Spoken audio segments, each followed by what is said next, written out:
अल्हम्दुलिल्लाह वस्सलातु अला रसूलिल्लाह। अगर आप फैमिली के साथ किसी दूसरे मुल्क में या अपने ही मुल्क में अपनी पैदाइश की जगह से दूर किसी दूसरी जगह पर रहते हैं तो सिर्फ फैमिली रखने से वो आपका वतन असली नहीं होगा, बल्कि वो वतन इकामत ही होगा। यानी 4 रकात वाली फर्ज नमाज को 2 रकात पढ़ने वाला जो मसला है वो बाकी रहेगा। वतन असली अगरचे 2-3 जगह भी हो जाती हैं, लेकिन वतन असली बनने के लिए 3 शर्तें हैं।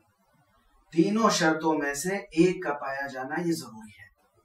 पहली शर्त, या तो इंसान की पैदाइश वहीं हुई हो और वहीं भी वो रहता भी हो। दूसरी शर्त, या जहां उसने शादी की हो और उस जगह पर वो रहता भी हो। तीसरी शर्त, या जहां पर जिंदगी भर रहने का उसका इरादा हो।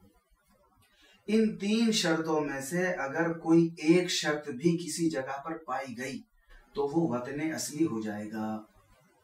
अब इन 3 शर्तों को सामने रखते हुए अगर किसी शख्स की 2 या 2 से ज्यादा जगहों पर उम्र गुजारने की नीयत हो कि कभी एक जगह जाऊंगा कभी दूसरी जगह रहूंगा, ये इरादा हो, लेकिन इन दोनों में से किसी जगह से भी मुस्तकिल खत्म करके जाने का इरादा ना हो, तो वो दोनों जगह वतन असली हो जाएंगी।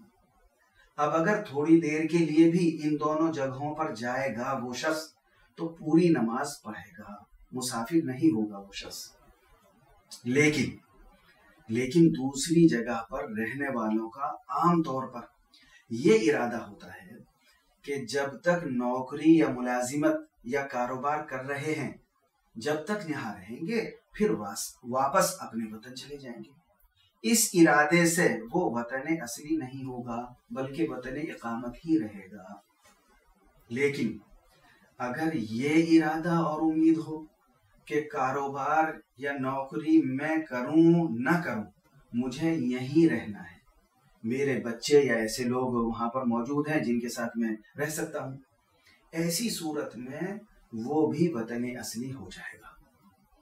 अब अगर पहले वतन को खत्म करना चाहें तो वो खत्म भी हो जाएगा, और अगर खत्म ना करना चाहें तो वो भी वतन असली रहेगा, खत्म नहीं होगा।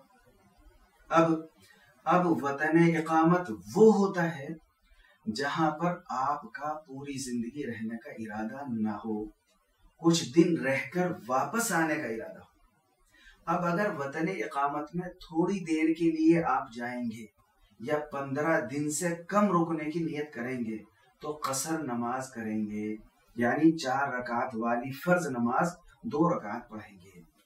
लेकिन अगर 15 दिन या उससे ज्यादा दिन रुकने की नियत करेंगे तो वतन इकामत में भी पूरी नमाज पढ़ेंगे, जबकि वतन असली में थोड़ी देर के लिए जाने पर भी पूरी नमाज पढ़ी जाती है।